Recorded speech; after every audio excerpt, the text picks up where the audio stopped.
All right, we're live. Tim, how you doing? I'm doing well. And you, Randy? Excellent, thank you. For those watching, this is episode number 53 of the Tech Sales Insights, brought to you by Sales Community. Unfortunately, Dave Nour is still stuck abroad. He's actually in Istanbul, and unfortunately his father had COVID, then his mom had COVID. Now he has it, so he's supposed to leave 3 weeks ago. So every time it gets kind of reset, so we look forward to getting him back here in the States sometime, hopefully here. Anyway, so Tim is SVP Global Sales at Login VSI, and definitely look forward to what we have coming up here next. As a reminder for those watching, feel free to ask any questions. You can see us, we cannot see you. So if you post any comments or questions in the chat, Tucker will pull them over and we will do our best to get to them. And I'll also chime in that our sponsor for this is the Alexander Group. We did a great webinar with them last week, which we're kind of getting cleaned up and we'll be posting. They are our go-to-market and sales compensation partner for Sales Community. They provide revenue growth consulting services to the world's leading sales organizations. When clients need to grow revenue, they look to the Alexander Group for data-driven insights, actionable recommendations, and results. And just as a further commercial, lots of CROs that I respect use them, like them. Chris Riley, I was just with this weekend at Automation Anywhere, uses them. Brandon Sweeney at HashiCorp was actually a guest on our podcast. We've got a couple more coming up. We have Steve Fitz from Sumo Logic, Mark Parinello, and he uses them a lot. So certainly a great group, and it's amazing how far compensation planning has come. So we'll talk about that a little bit coming up here. So anyway, Tim, how about giving us a little bit about your impressive background? Yeah, thanks, Randy. First off, I appreciate you having me as part of the podcast with the community. So pretty exciting time. Happy to. Just a little background. So for those that don't know me, I am a traditional sales guy that started in the trenches back. I hate to say it, we were doing banyan vines and group-wise networks for law firms in the Boston market, and kind of accelerated my career through, selling consulting services, moved over into the software world, and have had the opportunity to work with some great people, great leadership teams, and kind of moved on into leadership over the last 10 years in small SaaS companies, big SaaS companies, little companies like HP Software, where I held multiple leadership roles. So pretty exciting journey for me. Yeah, that's great. So what would you say are the kind of some of the trade-offs between you have the big company like a HP, where you had a couple times, smaller companies like a Carbonite, Login VSI? What are some of the trade-offs there? Yeah, great question. I'll tell you. So just by nature of myself and the teams I build are fixers, builders, creators. When you go into a big organization like an HP, as you know, Randy, you've got assets and resources and things all over the place. And, if you want to get, an SDR to go run a campaign on a specific market, you just ask for it. So, those are the benefits. You're also, it may take you 6 months to get that approved to get it moving. In the smaller organizations, where I tend to find myself having the most success is you come up with the idea, you go implement the idea, you fail fast or you succeed, and you determine where to go. So, it gives you that creativity and the ability to move fast. Oh, that's great. So tell us about Login VSI. Yeah, really exciting company. For those that don't know, it's a 10-year-old company based out of Amsterdam. It was the benchmark standard for many years for VDI testing. So if you think about, AMD and Citrix and Nutanix and AWS and Microsoft Virtual Desktop, they benchmark their technology with us to make sure that it is, moving fast and accelerating. The company's evolved over the last couple of years. We've taken on a growth equity partner and Wavecrest growth partners. And, we've built a continuous testing platform. Easiest way to think about it is we sit between your traditional change management advisory boards and your end user computing environments and validate that, hey, if I roll this patch, what's going to happen to my environment? So really exciting times, early stage, nice round of funding just came into our business with a great opportunity for us to excel and capitalize on a market that's been around for a long time, but traditionally came at it from an infrastructure perspective whereas we're coming at it from an application and end user perspective. Almost the modern sales motion versus the old school relationship stuff. Well, there you go. And kind of what personas do you sell to? So classic persona for us is the head of end user compute. It is the head of infrastructure, or it's an application owner. I am the person responsible for pushing out all my end user security patches to my environment, and I can't get them onto the desktop fast enough. So, I need to fund something to move this forward. So those are the classic three for us. We really excel in, if you think about financial services, healthcare, or government, probably the primary markets, because they're heavy in, VDI and they're progressive as well. Gotcha. And then I didn't ask you in our prep, so I apologize, but Okay. Is it public knowledge relative to your ARR and the funding round, how much was raised and valuation and all that? Yeah, it's not public knowledge, actually. So we're an early stage company with great opportunity ahead of us. Wow, that's great. And then I always say, if I'm in an elevator with somebody that we're trying to sell to, kind of what's your 20-second kind of pitch?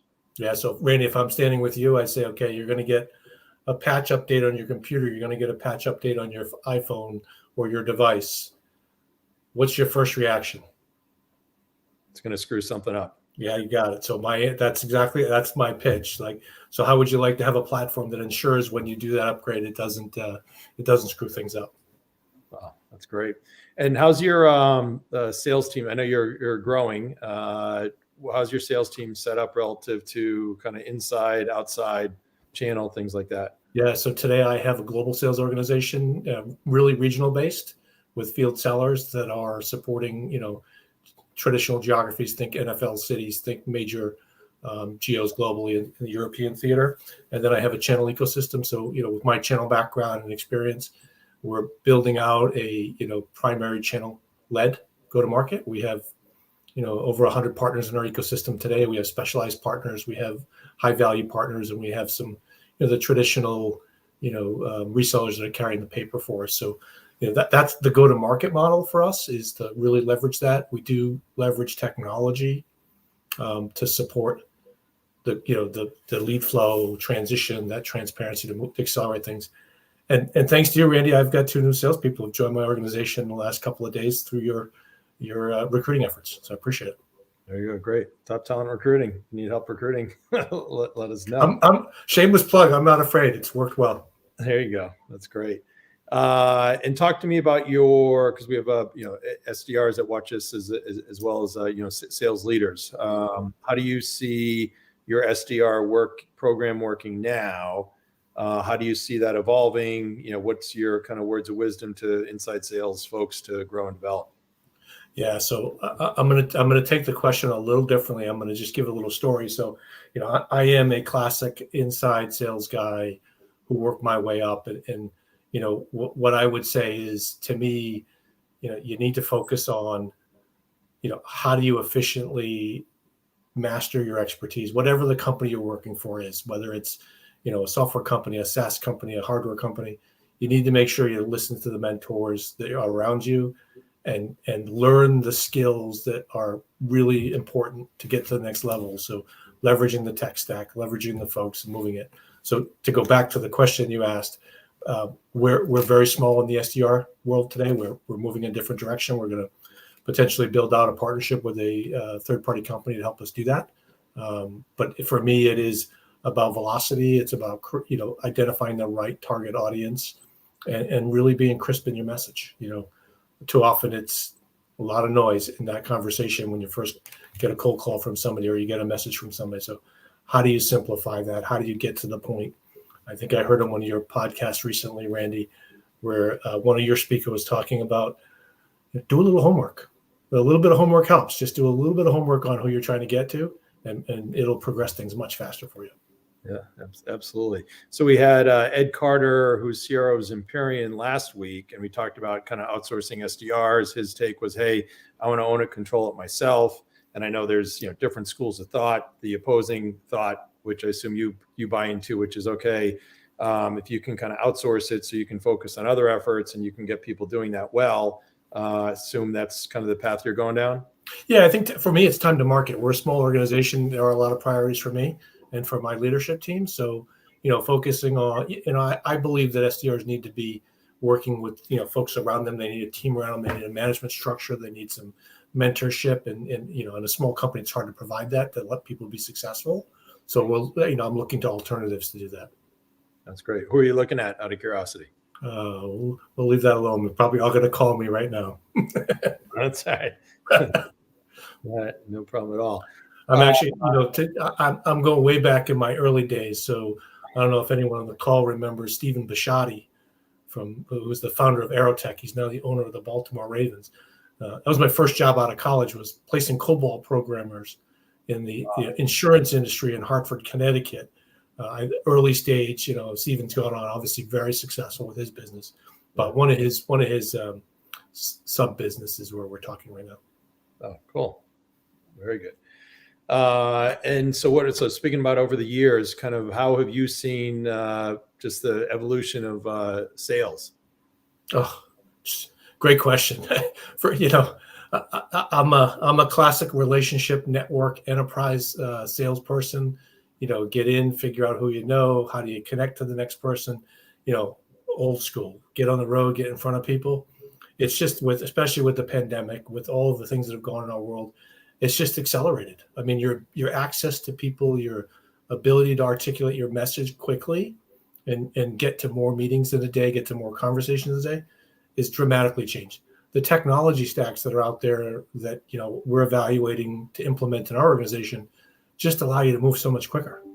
Focus on the right market, the right personas, get inside that customer quickly, identify what business value you provide, and not so much the technology anymore. So, a lot of the below the line selling in a traditional startup where I have a piece of technology, it does this, it does that. How do I fix it? I think what I've seen over the years is the sellers that are successful can go home and tell mom or grandma what they do, and they can relate, they can understand it because they don't care about, the whiz bang feature that's in your tool. Yep. Gotcha. So from a COVID perspective, are you and your team doing face-to-face with customers, or? Yeah, we absolutely are when customers are open to it. More so on the partner ecosystem side today. I mean, I think all of us sellers and folks in the partner ecosystem are anxious to get out and see somebody. So we're doing a lot more of that, and a little less of the customer side because most customers are still locked down, especially in the European theaters. Gotcha. And do you have much of a Asia footprint at all?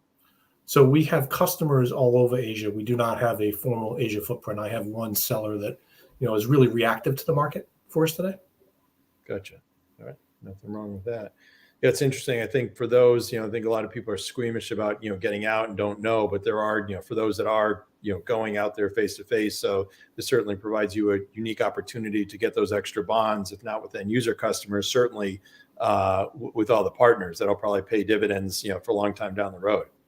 Yeah. And for those that haven't traveled, Randy, I will tell you, I've been to Amsterdam 3 times. I've been to Iceland, to Aruba. I've been to Las Vegas. I've been all over the country in the last 6 months. And I feel safer now traveling with the number of tests I've had for COVID and my vaccines and all of the things that, go with international travel today. So I encourage it. I mean, listen, it's a people business. We have to interact with people. And for me, the sooner we can get back to, breaking bread and having real conversations, the better. Yeah. Isn't it kind probably of never the same, but as it was, but better. Yeah. Isn't it scary though? But when you're, presumably when you come back from Europe, you have to take a test. And, God forbid you have a false positive, then have to quarantine, right? I had a situation myself in Amsterdam where they actually made a mistake on my test and transposed my birthday, the month with the year, and it declined me. It forced me to go back, and I ended up staying a couple of days to figure out how to do another test, go through the process. So yeah, it's a risky run. You could end up away from your family. Maybe that's a good thing in some cases or not, right? There you go. So you talked a little bit about the channel. You've had some channel leadership roles over the years and are very passionate about the channel. What do you think are some keys to success there?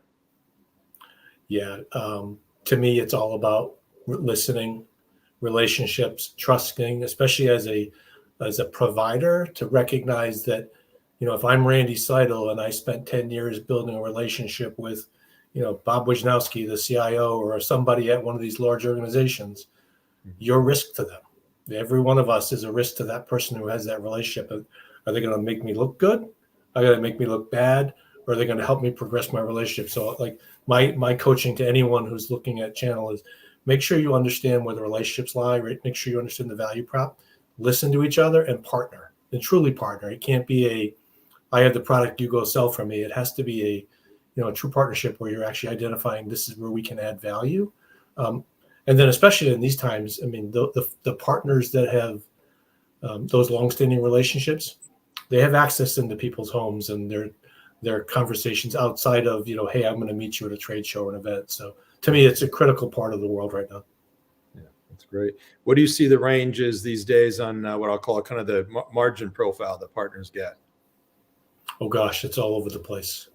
It really depends, So I come from a traditional IT background where, I look for folks to get anywhere from, 5% for servicing opportunities upwards of, in some global markets, they're getting 30, 40% because they are the sales force for you. So it really depends on the market, but the opportunity is tremendous. And really, I think for when folks are building their programs, they should think about what are the value levers to your organization, what are the value levers to the partner that you're going to implement that allow that. As an example, Randy, I need you to have 5 certified sellers that understand our product that know it. I need you to carry 2 pre-sales engineers. So it's that give and take in the partnership that I think is important as you go forward. But again, the margin profile really depends to me, at least in my world, on the value you're providing to the sales process. Are you finding the opportunity, sourcing it, or are you just servicing it? Yep, gotcha. So what do you see, to use numbers, what do you see as a range? Yeah, I think most expect between 20 and 30% as a pretty traditional if you're a single tier provider. Yep, makes sense. So you had mentioned some tools and things that you use. Maybe starting off on the sales methodology side of things. Where are you at with that? Yeah, it's a great question. We're a small company that was built on, hey, I've got a salesperson who knows this relationship, has these networks, classic early stage. We built it. It was built on that. So I'm actually actively in the process of determining, do I leverage the staple in force management and medic? Do I look at, alternative approaches, whether it's, there's a whole bunch out there, but I'm evaluating which direction I go, because I do think it's important that we all speak the same language. We all understand the sales motion. We all understand how to, go through. I'm not going to go through medic because I think most people here understand medic, but how to actually qualify an opportunity. Classic, opportunity for us, and I think it's a huge lever for accelerating growth in my organization. That's great. So force management then would be one of the groups that you're looking at in terms of, kind of evaluating it. Yeah, absolutely. Gotcha. Great. There's some others. I was trying to think some other folks in the sales community. Of course, I'm drawing Andy White, I think, did a book on it, does some things, and he's going to kill me. Bill, he's a Boston guy. I'm totally drawing a blank. Nour. Yeah, I'm happy if anyone wants to reach out to me offline directly to talk about it, because it's, I have an opportunity coming up in the, a global kickoff with a new investor early next year to really, set the stage for 2022 with the right methodology and approach. And, I'm not naive to think I know all the best answers, so I'm happy to listen. There you go. Hey, I meant to ask before, and you're talking about the private equity side. So obviously earlier stage, growing, got the money in. Have there been changes or expectations relative to having that outside kind of investor come in? Yeah, I think there will. Well, there absolutely will be. Have there been today? I think the changes are more around the lines of, you have 2 founders that did a tremendous job building a business off of their own cash flow and have, have really done a tremendous job putting a business in place. And now that the expectation is, how can we leverage incremental capital to grow this thing faster? So the changes are, oh my gosh, that body I wanted, or that person I wanted, or that resource, or that tech stack I wanted, now we can go execute on it. So for me, it's just an exciting time because, if you combine the right team, right diverse team across the globe, bringing different points of view, different perspectives, rowing the boat the same direction, on a single methodology, on a, hopefully a advanced technology stack, the opportunity is limitless, especially in the market we're in. There you go. And what about sales tools wise? I think you had mentioned use outreach. Yeah, we're an outreach customer. I would be lying if I said we've optimized it and we leverage it to its fullest extent, but we absolutely use, we use outreach, we use Zoom Info, we use, a whole cadre of tools that, we're currently, we're actually going off site next week, back to my favorite place of Las Vegas. Kidding. To go through a kind of 2022 strategy session on, go to market and tech stack. So timing is great. There you go. And what's some of the value for those that aren't using outreach or sales enablement tools? What's some of the value that you get from outreach? Just reach. I mean, simply reach, qualified, focused reach, consistent communication. We're able to build, the message we want, the steps we want, the phases we want, that trickle effect that we want. Because I think everyone knows 10, 12 touches typically before you even can get to a conversation, if not more. So I think, we're leveraging that today to drive that interaction. Oh, great. Very cool. What about how you've seen the role of, I'll say, sales leadership? Some people get hung your SVP global sales. Some companies have CRO roles, but kind of just the journey of the sales leadership position relative to being concerned with not just sales, but kind of the other kind of go-to-market initiatives. It's a great question because it's completely evolved, and we're in active conversations now. I mean, I talk to our chief marketing officer every day. I talk to our revenue operations leaders every day. I talk to the CEO every day because it's really a cohesive story that needs to come across and be glued together. So to me, the journey has changed. I mean, for me personally, I've come up the sales side. I've gone up the consulting. I've done the channel side. I've had the opportunity to get really diverse points of view on the business. But I think what I'm seeing is the dependency upon data, analytics, the methodology, laying down the KPIs and the framework that are going to allow you to be successful in your business are really starting to take more of a forefront than the old sales guy that has a great network that knows how to, work a deal. I think that's obviously critical and important, but it's the holistic view. So I think that's starting, Randy, to come together rather quickly. I mean, I think the CROs, chief sales officer, SVP, whatever the title is really starting to morph more into a go-to-market leadership, full revenue, responsible role. Gotcha. And then what about your kind of role in interacting with kind of marketing and how, I'll say, the budget or, limited budget and spend is done? Yeah. So it's the classic arm wrestle, so I want SQLs and MQLs. I want them qualified. I want them, late stage, and I want to work on them when they're, 3 to 6 months from closing. They want to give me as much volume as they can. So it's the classic interaction. So, I think the partnership there is critical, that we work with each other to agree on, hey, here's the target audience. Here's the ROI we expect out of these activities and events. And then, here's what my team will do in return to prosecute and move forward those opportunities. Great. And probably to your earlier comments, here's from Thomas, a comment, really interesting point about trade-offs between larger versus smaller sales orgs. Thinking about that, what advice would you give to somebody starting out in sales? Somebody's graduating college. What would you say in terms of small company, big company, from entry-level sales? Yeah. I probably shouldn't answer this the way I'm going to answer it, but I will because I'm a transparent person. I think early stage, what's important coming out of college, coming out of your job, is to go somewhere where they have a very well-baked methodology, they have a sales approach, they have a system and a platform, and they have resources to help you. Because, that could be it could be a GE, it could be a Xerox, it could be an HP or a Cisco or someone like that. Because you can't replace those early years building your foundation on what's the best practice. Now, when you get into a small organization, you may find leaders like myself that are willing to come down to that level, in the interactions and help.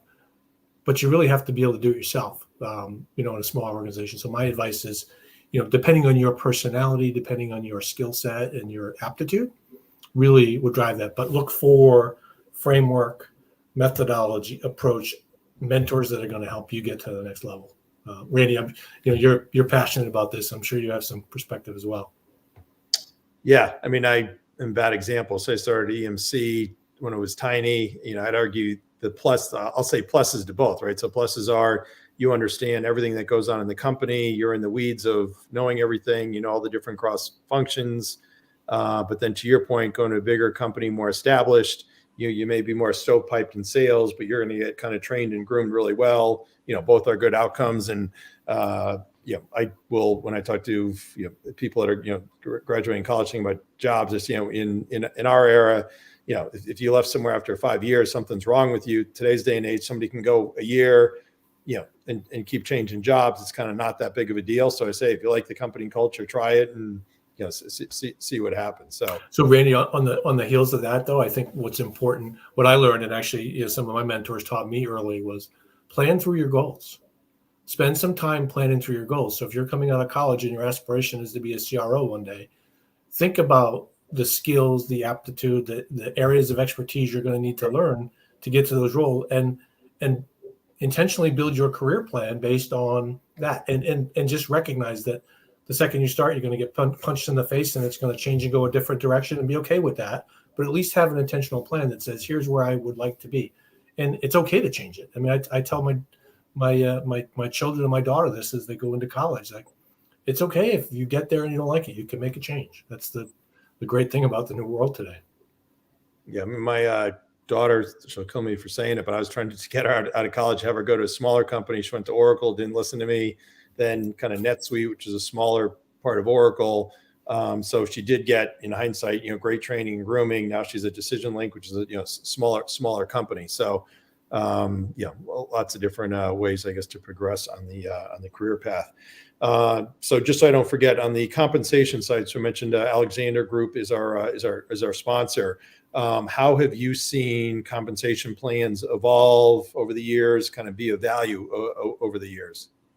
Yeah, especially in the SaaS world, it's changed dramatically. So, I mean, I've been in organizations that have said, okay, HP is a perfect example. Traditional perpetual license type models where, hey, we sell the deal, everyone gets paid, and off to the next deal. That's evolved. It's all about the customer journey now. Customers are looking for lifetime values of 5 to 7+ years when they make a purchase in the SaaS platform. So compensation really drives that behavior.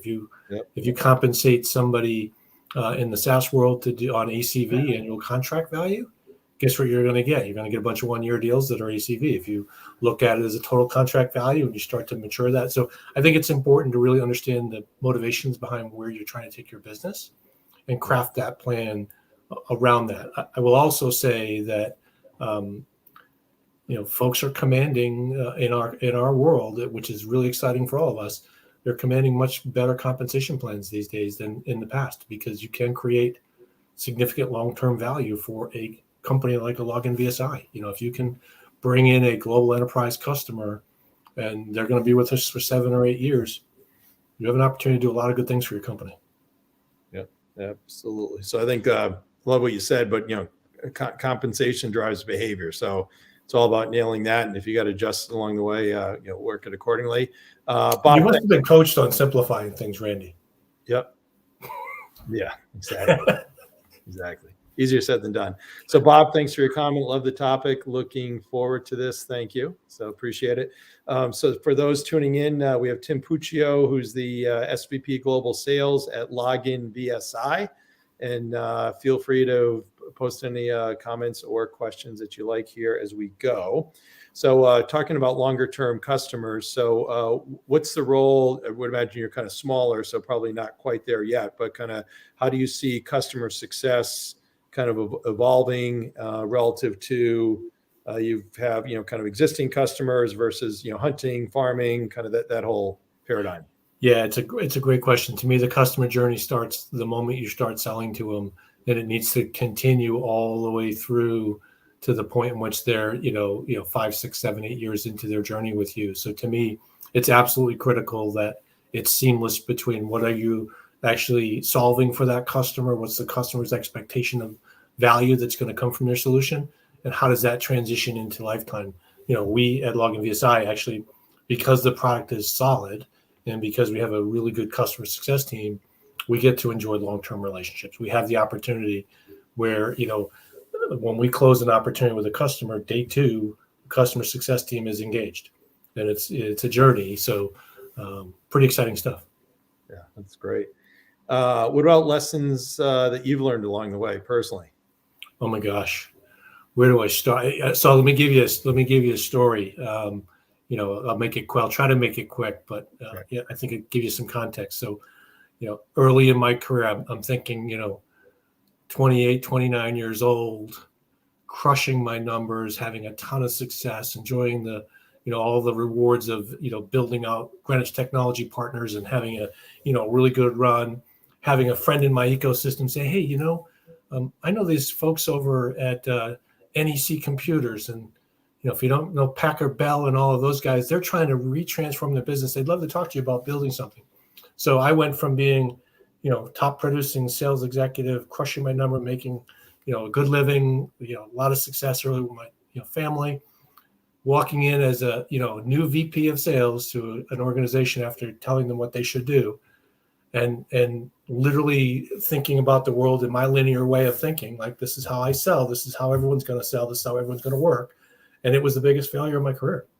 I struggled because I couldn't even interact with the CFO. I couldn't get salespeople to do things my way. So I think the reason I tell you the story is, I think as you mature and as you grow as a leader, you learn that diversity, you learn that, how you get from A to Z is different for everybody. And, who you are, what your DNA is different for everybody. And you need to accept that. So as a leader, to me, my advice to folks is embrace that, uniqueness of the individuals on your team.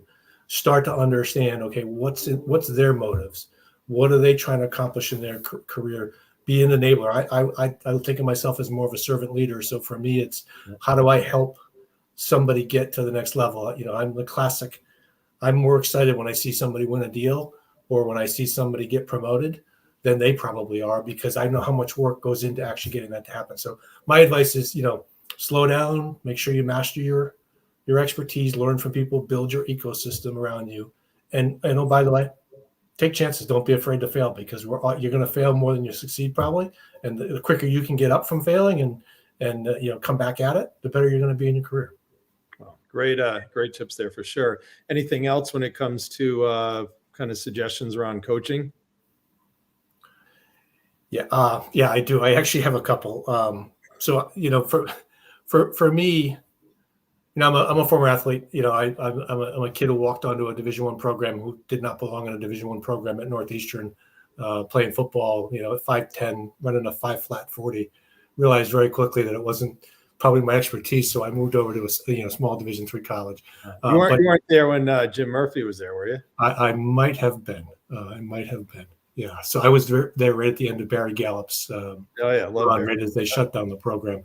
But the reason I tell you that is, for me, it's coaching is a passion for me, and I think it's important that you listen to your team, you listen to the motivations. Not everyone is hungry about money. Some people are hungry about knowledge, education, building out their skill set, helping themselves progress their career. So it's really important that you understand the return on the investment you're making in people, and help them, coach them, because I believe the more you put into somebody to help them be better, the more they're going to do for you, and the more they're going to do for your organization at the time. So, it's two schools of thought: coach people, teach people, and help them get on. They're going to move on, or you do that and you find them with you through your journey in life. So, that's one thing. The other thing I think it's important as a leader, as a sales leader, is that just a leader in general, is you need to praise people in public. And, we all too often have, I remember the days of getting destroyed on a Friday forecast call, over little details, because anyone who's been in sales for a long time can ask a lot of good questions. And it's almost like they can ask questions until you can't answer them, because that's what we do. But learn how to actually confront in private and actually coach people in private, and, get off of a hard conversation, get right back on the phone with them and say, hey, just an observation. This is what I learned. This is what I wanted to share with you, and teach people. Like, you really need to teach people, because most embrace it, but don't do it. Public shamings and humility is, that's kind of gone in our world. Oh yeah, I always found it useful to say, a little saying, can I give you some feedback? So that way, then the person knows that they're going to, get feedback. And then even better, before you do that, saying, hey, do you have any feedback for me? So especially if you're on a sales call or Zoom, you're going to be giving somebody feedback. You have your laundry list of stuff, give them an opportunity. And from a cultural perspective, most companies don't do that. So as a sales leader, if you can do that to any of your folks, kind of that DNA will permeate throughout. And then even better, if you can have peers giving feedback to each other, that really helps, I'll say high tides float all boats, but really helps the organization, evolve and grow more. Don't you think? I couldn't agree with you more. I mean, I'll never forget one of my very first sales calls at Fleet Boston Financial, for those of you up here, I was with a security consultant back in the day, and we went in and sat in this conversation, and, that security consultant was speaking down and, really condescending to me because I was the seller. And, fast forward, we walked out of the meeting, and I said, how good do you feel about your job 7+ years as a consultant? And this individual said, I'm the best that there is. And I said, well, you realize, I've been doing my job for 7 years, and I'm the best that there is in my job. So you and I have to figure out how to collaborate and be partners, we got to work together. We ended up crushing it because we had the hard conversations, and we worked through it, and we created an equal playing field for each other. And I think that applies to all sellers. People want to be heard. People want to have a seat at the table. They want to have their perception. The answer is typically somewhere in the middle. So, just embrace it. Yeah, that's great. And then we're talking about diversity earlier. So you've, I guess, intentionally and deliberately been pretty strong on the diversity side. Yeah, it's again, it's one of those things I've learned over my career. And actually being the youngest of 5 with 3 older sisters, I didn't really have a choice. I've had quite a bit, but yeah, even in my current organization, my global channel leader is a woman. My East Coast sales leader is a woman. My channel operations folks are females. I have, diversity across the globe. I think it's important because we get locked into our little stereotypes, and we get locked into our thought process. And, go travel internationally for a little while and sit down in a meeting. I'll give an example. I sat in a meeting with a group of Accenture partners, having a conversation about something. And I went from thinking I was the smartest person in the world to realizing how smart I'm really not, or how smart they were. But I think that diversity comes, and you get folks on your team that give you a different perspective. It just makes you better as a human being and as a seller. So yeah, I think it's incredibly important. I joke with my team now that I need to hire a man somewhere because I'm getting outnumbered on all of our leadership calls, but we'll get there. There you go. Nice. And you got to be careful, I guess, what we joke about these days. Yeah. Right. So you've had some mentors over the years. Can you maybe talk about that? Yeah, so I've had mentors that have been direct managers, and I've had mentors that I've worked in their organization. So I think I mentioned Bill Welch, who has been extremely successful in his career. I was in his organization. I didn't work for him, but he was a mentor of mine. And, I still talk to him to this day. Rick Hansen, other folks in the New England market probably know Rick, John Eld, Phil Raymond, who was a manager of mine. So, I've made it very intentional to go outside of my direct kind of role to have mentors and people who give me different perspective. I have folks that are pre-sales solution consultants, Matt Glock over in the UK. I can pick up the phone and I can run anything by him, and he'll tell me what he thinks, and I can then take that in. So, I think it's important for all of us to have mentors that will help us in our careers look at things from a different perspective. Because listen, I'm a constant learner. I learn something new every day, and I think the more perspective you have, the better you are. And oh, by the way, not just sales leaders. Danielle Shear will probably kill me. She's a chief counsel she used to be for Carbonite and is for a publicly traded company. She's a mentor. I call her and I run things by her, and we have conversations that, you can't have otherwise with people you're working with for lots of reasons. So I think it's important. That's great. So from those, what's some of the best advice that you've received? Yeah. The one that I keep thinking about is plan through your plan through your goals. That's probably one of the biggest things that I've heard from mentors, and folks that challenge you. Gosh, the other one is really challenge you to say, have you mastered what you think you've mastered? Are you really at the top of your game with that specific thing. And you don't always have to be to get to the next level, but make sure you know where your strengths and weaknesses are. And it's that kind of 360 view into you that I think helps. So, I mean, those are probably the big ones.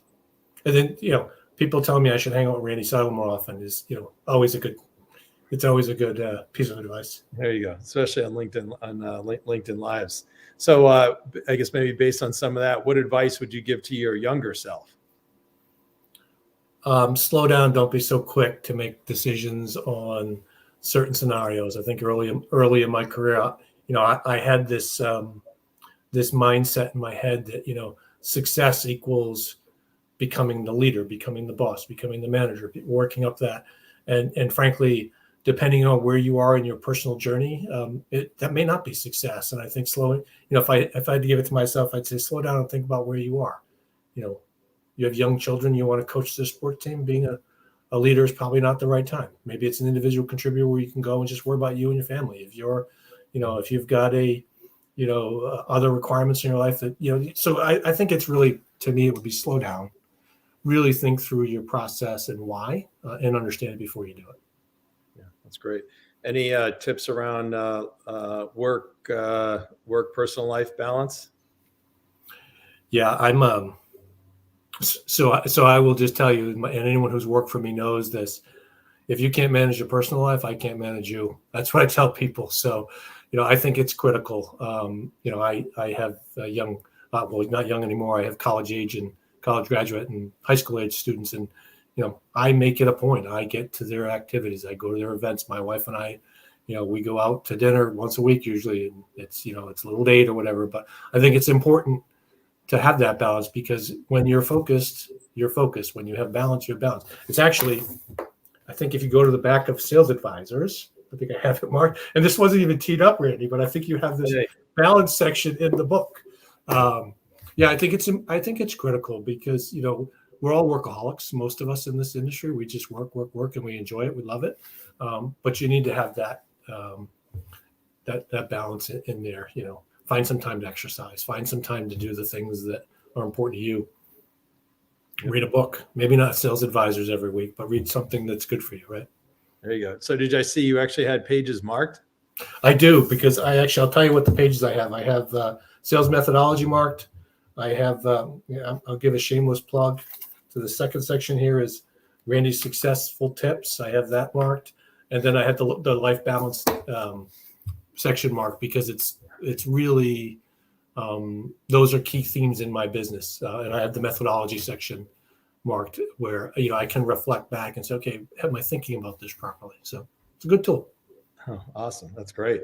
And my next question actually is going to be how do you learn? So obviously that's one way. So thanks for the plug. By the way, you can go to Amazon, or you can see in this funky green Tucker has in there for us, the landing page is salescommunity.com/book. So feel free to go there, and some CROs have gotten quantities, so we can, if you send us a spreadsheet with names and all that stuff to send to everybody, we're certainly more than happy to do that. But anyway, enough for the shameless plug. So any other ways that you learn? I listen a lot, and I think if anyone who's worked with before or around me, I also ask a lot of questions. I'm curious, constantly curious about why. Why did you do that? Why did you think that? Why did you have that question? And I think it's critical. I actually do that when I'm interviewing a seller to join my organization, or just having conversations. Is the person, am I able to learn from them? What can I learn from them? Can they learn from me? How do I, listen into the nuances? To me, it's the more questions you ask. I have a next door neighbor who I'll never forget, used to come over every single day. Mr. Puccio, what are you working on? What are you doing? What are you doing? Why are you doing that? And, he's extremely successful, but he has that kind of piece. So for me, it's ask lots of questions. Don't be shy. Get out there into things like sales community, and dedicate some time to your professional development. That's not what your manager's telling you to do. It's, things that are interesting to you. There you go. Great plug, salescommunity.com. Learn more so you can sell more. And moving on here. So on kind of the talent side of things, it's obviously super competitive. So any things that you think you do relative to proactively around the, I'll say the retention side of things? What I think is back to the same kind of theme of this conversation. It's making sure you understand people. I want to coach people. I want to help people in their career. And, someone might join my organization thinking they want to be a sales manager, and a year in say, you know what, the best thing for me is to continue selling for the next 3 years, or to do this or that. Like, to me, it's all about making sure you're helping people hit their expectations and goals, but being real with them, and saying, hey, you know what, if you want to be a vice president, here are the characteristics and attributes of a vice president versus a director versus a manager versus and it's being able to actually share those stories and give people some exposure to different things. And, I've been, like I said before, I've been real fortunate to work for some great people, to be part of some really exciting runs and see lots of different things, whether it's in the channel ecosystem, direct side, or on the, the business development side. So, that's kind of my secret sauce is how do I help people? That's great. And then kind of thinking about culture. So I think you joined in May, correct? I did, yes. So you kind of If you saw the press release, it was yesterday, but yes, in May. There you go. Sorry. So you kind of joined in May, had something of a culture, there's a company culture, then I think kind of a sales culture. So kind of how has that evolved, or things you've tried to do intentionally or unintentionally? Yeah. So I'm big on the team and making sure the team gets together. So, we're doing little things like, hey, QBR followed by let's get up on Lake Winnipesaukee and get out on a boat for a day and get to know each other, like have some real conversations that aren't work related. So to me, the culture is a collaborative culture.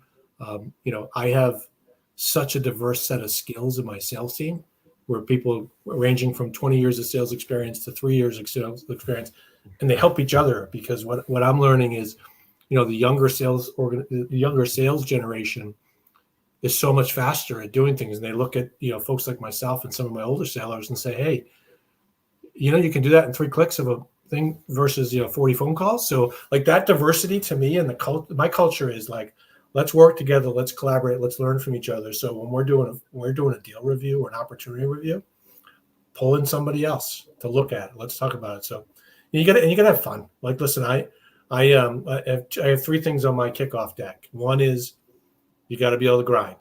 You got to wake up. You got to grind every single day, and you can't be afraid to grind.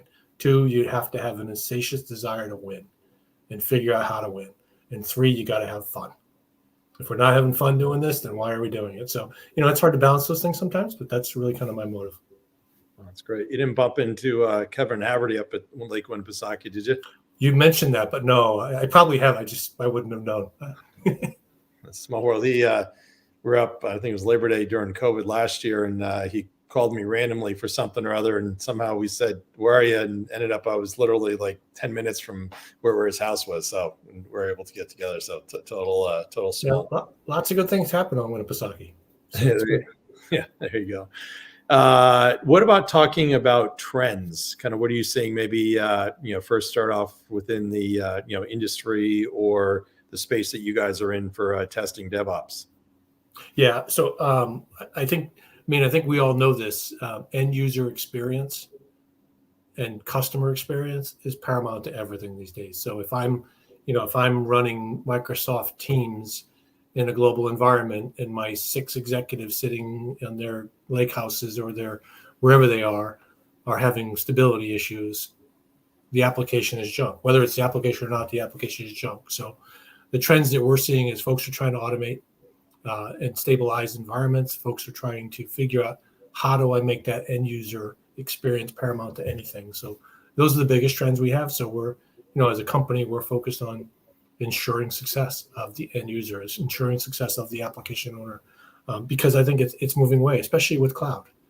If traditional data center infrastructure, where everything is in your data center, you control it, you manage it, you're responsible for it. As you move your applications and your business to the cloud, things are changing. So, you're losing some level of control, you're gaining some level of control. So again, coming full circle, it's all to me about, what's that end user experience? Can I get up and, run my 6 primary applications? I'm a doctor. Can I spin up my Epic environment and do patient records no matter where I am? So to me, that's the trend. I think it's gone from more of a speeds and feeds conversation at the tech level to a business conversation and an end user experience conversation. Oh, that's great. Hopefully you're seeing the same. Yeah, no, yeah, definitely. It's amazing for sure. What about, so if Nour were on, he usually asks any good Randy stories. So maybe weird coming from you. I'll ask you the question. Yeah. So one of the things that most people who know me, I don't know why this is, but I always remember the first time I met somebody, where it was, and what the initial conversation was. And I picked on Randy a little bit before and said, "Do you remember the first time we met?" And we met multiple times, so he wasn't quite sure. And I said, "Well, it was in your bar at your house. I think Ken Doherty had said, 'Hey, you should go see Randy and have a conversation with him,' because I was trying to solve. I think at the time I was trying to solve a SaaS go to market, TCV LTV problem." He's like, "Go talk to Randy. He can at least give you some advice." And it was sitting in your bar. I met your wife and your son at the kitchen table as I walked through and came out to the back to the bar. So that's my funny Randy story. There you go. It's a good commute, and that's still where I am right now. So it works out well. So for those that have been watching, Tim Puccio has been fantastic, SVP Global Sales, Login VSI, and we've been sponsored by the Alexander Group, which is fantastic for compensation ideas, planning, suggestions. We did a podcast last week that we'll be reposting once we get it ticked and tied. So definitely recommend them, especially now as people are looking to next year to, as I think as Tim effectively said, have the compensation plans drive behavior. So Tim, in closing, any final thoughts? No, I think my final thought is continue to challenge yourself every day. Have fun selling. Think about, how can I tell my mom, my sister, my grandmother, my dentist what I do, and not in technical product terms. And I think you'll see your sales conversations accelerate quickly when you can articulate a business value. Shameless plug, but to me, that's what it's all about. Awesome. Love it. It's great. So everybody, thank you for joining. Next week, we have episode number 54. This one's going to be a little bit different. Rick Diana, who I've come to know the past year or so very well. I guess I describe him kind of as a talent agent. So he helps people basically get better. If you think about it, almost like a Hollywood agent type. So he definitely is going to have lots of great perspectives. So he is next Wednesday, November 3rd. Then after that, episode 55 with Marty Sanders, who's the SVP of Sales at Vectra AI. That'll be November 10th. So thank you, everybody, for watching. And Bob says thank you both. Thank you. So thank you. Everybody have a great rest of the day, great week. And Tim, thank you so much. It was fantastic. Appreciate the time. Thank you.